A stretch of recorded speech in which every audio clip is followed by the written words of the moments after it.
नमस्कार दोस्तों, स्वागत है आप सभी का मेरे YouTube चैनल स्टेनो गुरु शिवा में। दोस्तों शुरू करते हैं आज की डिक्टेशन। गतिलेखन अभ्यास संख्या 119। गति 80 शब्द प्रति मिनट। स्टार्ट।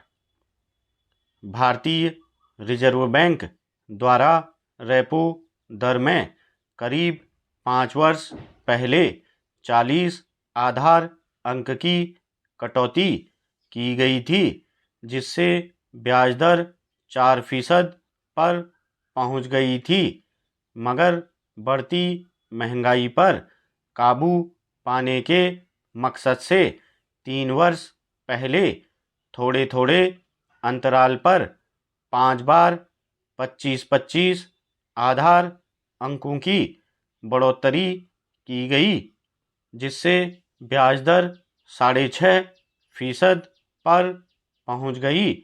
तब से यह दर इसी स्तर पर बनी हुई थी। रेपो दर ऊंची होने का असर बैंकों से लिए गए कर्ज के ब्याज पर पड़ रहा था। जिन लोगों ने मकान, वाहन या किसी रोजगार के लिए कर्ज लिए हैं, उन्हें अधिक ब्याज चुकाना पड़ रहा था।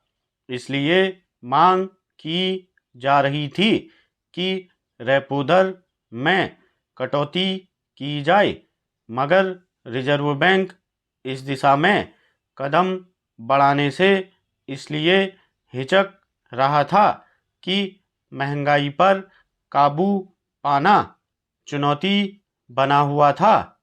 अब महंगाई का रुख कुछ नीचे की तरफ नजर आने लगा है। अगले वित्त वर्ष में इसके 4% के आसपास रहने का अनुमान है। रिजर्व बैंक का लक्ष्य भी यही है कि महंगाई को 4% के आसपास समेट दिया जाए। स्वाभाविक ही रेपो दर में कटौती से मकान, वाहन आदि के लिए कर्ज पर ब्याज का बोझ कुछ कम होगा। दरअसल केंद्रीय दर में बढ़ोतरी इसलिए की जाती है कि बाजार में पूंजी के प्रवाह को रोका जा सके, मांग घटे, ताकि महंगाई की दर नीचे उतरनी शुरू हो जाए। इसलिए रेपो दर में कटौती से बाजार में पूंजी का प्रवाह कुछ बढ़ सकेगा।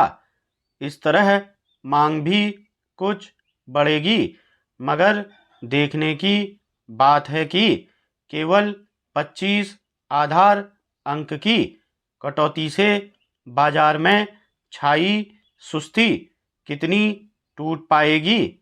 दरअसल बैंकों का कारोबार भी काफ़ी मंदा पड़ा हुआ है, इसलिए वे एकदम से रेपो दर में हुई कटौती का लाभ अपने ग्राहकों को देना शुरू कर देंगे, कहना मुश्किल है।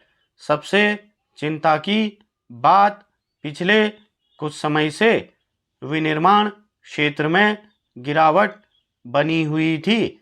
जिस विनिर्माण क्षेत्र के बल पर सकल घरेलू उत्पादन ऊंचा बना हुआ था, वह मांग घटने की वजह से 3% के आसपास सिमट गया है। तेजी से बिकने वाले उपभोक्ता उत्पाद की बिक्री पर भी बुरा असर देखा जाने लगा है। ऐसे में रेपो दर में कटौती का कुछ अच्छा असर विनिर्माण क्षेत्र पर पड़ने की उम्मीद है, मगर बाजार में छाई सुस्ती और मांग में कमी आने की वजह केवल ऊंची रेपो दर नहीं है। इसका सबसे बड़ा कारण प्रति व्यक्ति आय में कमी है। स्टॉप।